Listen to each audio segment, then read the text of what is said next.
Aksident tragjik në aksin Shkodër-Haniotit, makina përplas këmbësore ndron jetë 68 vjeçaria. Një aksident me pasojë vdekjen ka ndodhur pasditën e djeshme në aksin rrugor Shkodër-Haniotit. Mësohet se automjeti me drejtues shtetasin sloven KJ ka përplasur një këmbësore. Si pasojë aksidentit, 68 vjeçaria me iniciale PL ka humbur jetën. Ndërkohë drejtuesi i automjetit është shoqëruar në komisariat për veprime të mëtejshme.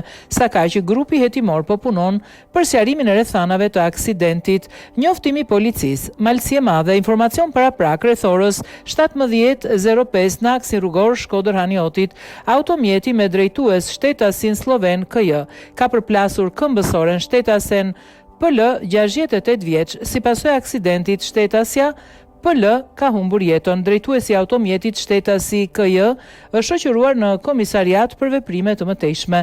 Grupi hetimor po punon për sqarimin e rrethanave të aksidentit.